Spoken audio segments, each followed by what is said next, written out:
Hello everyone. तो ये video specially उनके लिए है कि जिनको मैथ्स के एग्ज़ाम में 50 मार्क्स तक स्कोर करने हैं।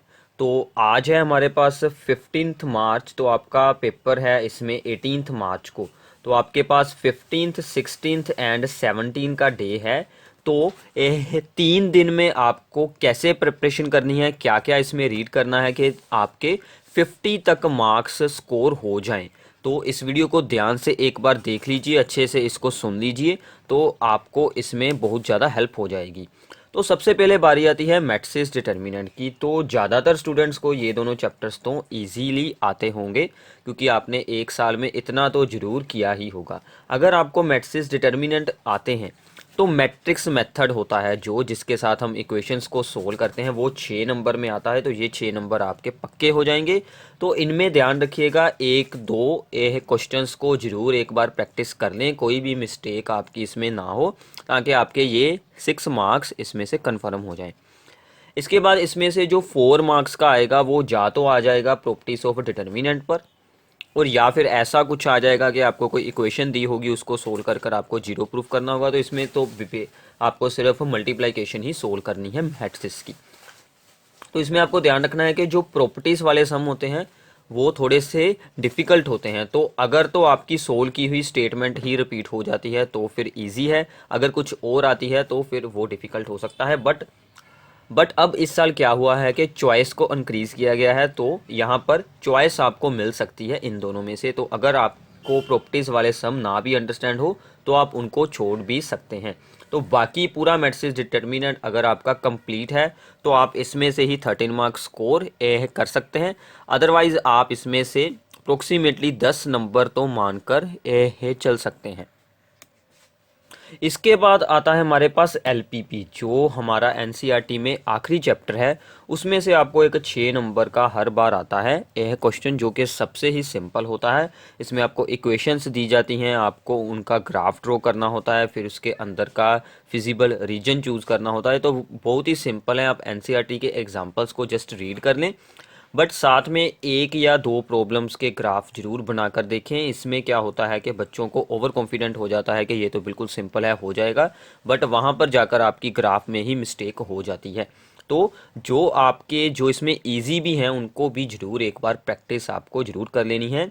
एटलीस्ट 4 to 5 क्वेश्चंस इसमें से आपको सोल्व कर कर देखने हैं, वो भी जिनमें स्टेटमेंट दी होती है और स्टेटमेंट से आपको इक्वेशंस बनानी होती हैं।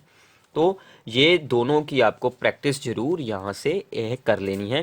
तो ये आपके 6 नंबर और यहाँ से एटलीस्ट आपके बन जाएंगे 10 नंबर, तो ये 16 नंबर हो जाते हैं। तो इसके बाद मैं उन स्टूडेंट्स को अभी अज्यूम कर रहा हूँ जिनको बेसिक इंटेग्रल आता है, जिनको बेसिक इंटेग्रल थोड़ा बहुत भी याद है, कि उनको अगर फॉर्मूलाज याद हैं इंटेग्रल के तो वो इंटेग्रल को बेसिक सोल्व कर सकते हैं। उनके लिए एप्लीकेशन ऑफ इंटेग्रल के 4 to 6 मार्क्स कंप्लीट कन्फर्म हो जाएंगे, क्योंकि एप्लीकेशन ऑफ इंटेग्रल बहुत ही सिंपल चैप्टर है। आपको सिंपली दो इक्वेशंस दी होंगी, उनके ग्राफ को बनाएं सिंपली, और उनके बीच का रीजन है उसका आपको सोल्व कर देना है एरिया। तो ये भी बिल्कुल ही सिंपल है, 4 to 6 मार्क्स आपके इसमें से भी कन्फर्म हो जाएंगे अगर आपको बेसिक इंटेग्रल भी आता है। अगर आपको बेसिक इंटेग्रल नहीं आता तो भी आप इसका ग्राफ तो एटलीस्ट ड्रॉ कर सकते हैं, तो आपको इसमें से 1 मार्क तक तो मिल सकता है, 1 और 2 मार्क्स तक। तो इसकी वीडियो ऑलरेडी अपलोड हो चुकी है, जिसमें कि पूरे एप्लीकेशन ऑफ इंटेग्रल में से जितने भी इम्पोर्टेंट क्वेश्चंस थे वो सभी डिस्कस किए गए हैं। मैट्रिसेस और डिटर्मिनेंट की भी 2 वीडियोस हैं, वो भी आपको दोनों देख लेनी है, उससे आपके ये सभी चीज़ें कन्फर्म हो जाएंगी। इसके बाद बारी है वेक्टर एंड 3D के पार्ट की।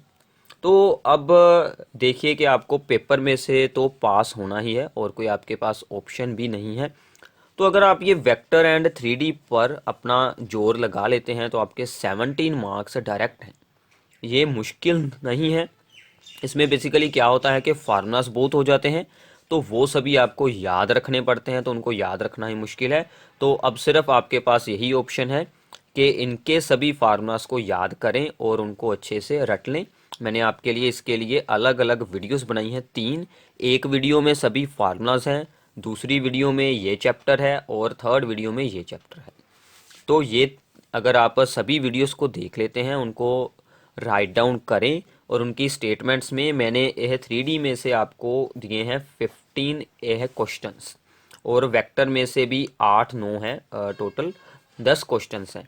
अगर आप ये टोटल 25 क्वेश्चंस को अच्छे से एक बार अंडरस्टैंड कर लेते हैं तो आपके 17 मार्क्स इसमें से कंफर्म हो जाएंगे। तो ये था वेक्टर और 3D का ऑप्शन। अब आती है बारी relation function and inverse trigonometric functions की। तो रिलेशन फंक्शन में जो दो इंपॉर्टेंट टॉपिक हैं, इक्विवेलेंस रिलेशन प्रूफ करना बहुत ही इजी होता है और बाइनरी ऑपरेशन को परफॉर्म करना।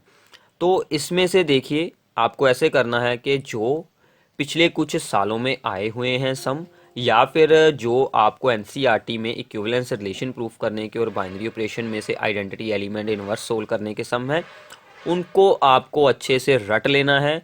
वही सेम स्टेटमेंट्स बार बार पेपर में आ जाती हैं, तो ये सम तो आपके ईजिली हो सकते हैं। और बाद में बचता है इनवर्स ऑफ ए फंक्शन। अगर इसमें कुछ मुश्किल हो तो आप इसे छोड़ भी सकते हैं, अदरवाइज इन दोनों में से आपको अपना यह क्वेश्चन मिल जाएगा। या तो 6 नंबर का आएगा या फिर 4 मार्क्स के साथ 2 मार्क्स का आएगा एक क्वेश्चन। इनवर्स यह ट्रिग्नोमेट्रिक फंक्शन वैसे तो बहुत ही ईजी चैप्टर है, फार्मूला बेस्ड है। अगर आपने इसका अभी तक कुछ भी नहीं किया है तो ये tan inverse x plus tan inverse y के जो फार्मूले होते हैं, 3-4 फार्मूले हैं जिनमें भी ये यूज़ होता है tan इनवर्स, वो सभी फार्मूलाज को याद कर लें। उसके साथ रिलेटेड जितने भी क्वेश्चन हैं उनको कर लें। तो यहाँ से आपके कितने मार्क्स हो गए, 10 मैंने यहाँ से, 6 ये हो गए 16, और 4 मार्क्स अगर हम इसके जोड़ें एटलीस्ट 20 हो गए। 17 में से हम जोड़ लेते हैं कि आपको यह 15 या 15 मार्क्स तक आपका हो गया तो 35, और 10 नंबर में से आपको इसमें से मिल जाते हैं 8 नंबर मान लीजिए, तो आपके हो गए 43। तो 43 तक आप यहाँ तक स्कोर यह कर सकते हैं। तो आगे ऑप्शन बचते हैं हमारे पास application of derivative, differential equation and probability. अब एप्लीकेशन ऑफ डेरिवेटिव में जो मैक्सिमा मिनिमा है, जो एनसीईआरटी की 6.5 एक्सरसाइज के आखिर में सम दिए हैं, जिनमें आपके पास स्टेटमेंट दी होती है, और मिसक्लेनियस के आखिर में जो स्टेटमेंट वाले सम हैं उनकी एग्जांपल्स भी साथ में इन दोनों एक्सरसाइजेस की, उनको अच्छे से रट लें, वही पेपर में आती हैं। उनको रट लेंगे तो आपके 6 नंबर इसमें से भी यह कन्फर्म हो जाएंगे। तो साथ में आप इंक्रीजिंग डिक्रीजिंग के फंक्शंस के इंटरवल्स को सोल्व करना सीख लें, उसमें से भी आपके 4 नंबर कन्फर्म हो जाएंगे। तो अगर तो आपको डेरिवेटिव आता है, बेसिक डेरिवेटिव सोल्व करना आता है, तो ये 10 नंबर आप इजीली स्कोर यह कर सकते हैं। अगर आपको बेसिक डेरिवेटिव भी नहीं आता तो फिर आपके पास ऑप्शन बचता है सिर्फ प्रोबेबिलिटी का। जिनको बेसिक डेरिवेटिव आता है उनके लिए ये 10 नंबर और डिफरेंशियल इक्वेशन के 8 नंबर। आपको सिर्फ क्या करना है, homogeneous differential equation and linear differential equation, ये दोनों एक्सरसाइजेस में से 2-2, 3-3 क्वेश्चंस को एक बार सोल्व कर लेना है। ये आपको एनसीईआरटी में आखिर की 2 एक्सरसाइजेस होगी, मिसलेनियस को छोड़कर जो आखिरी 2 एक्सरसाइजेस हैं वो होमोजीनियस एंड इसके साथ ही रिलेटेड हैं। उनमें से आपको 1-1, 4-4 नंबर के 2 क्वेश्चन बन जाते हैं। तो ये 8 नंबर आपके बहुत ही इजी हैं, सिर्फ बेसिक आपको डिफरेंशियबिलिटी एंड इंटेग्रल आते होंगे, तो ये 18 नंबर भी आप इसमें ऐड और ज़्यादा हो सकते हैं। अगर आपको इंटेग्रल और डेरिवेटिव बिल्कुल भी नहीं आता तो आपके पास ऑप्शन बचता है प्रोबेबिलिटी का। प्रोबेबिलिटी में आपको करनी है बेस थ्योरम। तो बेस थ्योरम पर एक 6 नंबर का हर बार बन जाता है क्वेश्चन, एक एक्सरसाइज है एनसीईआरटी में पूरी, वो पूरी अच्छी से आपको रट लेनी है बेस थ्योरम की एक्सरसाइज। और साथ में बाइनोमियल डिस्ट्रीब्यूशन होती है। बाइनोमियल डिस्ट्रीब्यूशन का पहले फार्मूला अच्छे से रीड कर लें एनसीईआरटी से, और उसकी एक्सरसाइज में से कुछ प्रॉब्लम्स को सोल्व कर देख लें। तो इसके साथ भी आपका इसमें से 10 नंबर का पेपर आता है, तो आप एटलीस्ट 6 to 8 मार्क्स इसके साथ भी स्कोर कर सकते हैं। तो ये जो मैंने स्कीम बताई है, अब इसमें 2 टाइप के स्टूडेंट्स हो सकते हैं। एक तो वो स्टूडेंट्स जिनको डेरिवेटिव भी बिल्कुल नहीं आता, इंटेग्रल भी बिल्कुल नहीं आता, तो उनके लिए क्या है कि 44 मार्क्स जो होते हैं वो इंटेग्रल डेरिवेटिव के होते हैं, तो 56 मार्क्स ही बाकी बचते हैं। तो 56 में से उनको अगर 50 तक स्कोर करने हैं तो बाकी सभी चैप्टर्स उनको अच्छे से कंप्लीट करने होंगे। अगर आपको बेसिक डेरिवेटिव और इंटेग्रल आते हैं तो आपके लिए काफ़ी ज़्यादा इसमें से इजी हो जाता है। क्योंकि डिफरेंशियबिलिटी का जो चैप्टर है उसमें से भी इजी आपको मिल जाते हैं, यह क्वेश्चंस डायरेक्ट होते हैं, वो भी ईजिली हो सकते हैं। तो एक बार फिर से मैं आपको स्कीम बता देता हूँ। मैट्रिक्स डिटर्मिनेंट में से मैट्रिक्स मेथड और एलपीपी बहुत ही इजी है, एप्लीकेशन ऑफ इंटीग्रल बहुत ही इजी है। तीन चार क्वेश्चंस को ज़रूर प्रैक्टिस करें। जिनकी भी वीडियोस हैं वो सभी मैंने डिस्क्रिप्शन में दी हुई हैं, वहाँ से आपको खोलकर देख लेनी है। वेक्टर और यह 3D है।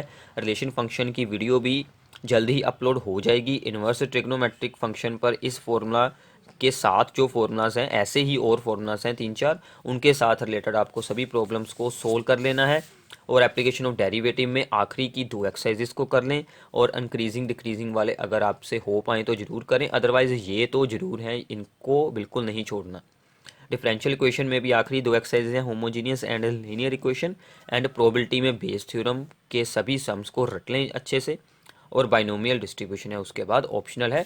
अगर इतना भी आपका हो जाएगा तो आप इजीली पास तो ज़रूर हो जाएंगे, और आपके 50 मार्क्स तक इजीली स्कोर हो जाएंगे। अगर आपको डेरिवेटिव एंड इंटीग्रल आता है तो आपके 50 से अबव मार्क्स इजीली आ जाएंगे। तो इस वीडियो को अपने फ्रेंड्स के साथ शेयर कर दें ताकि उनकी भी हेल्प हो जाए। Thank you.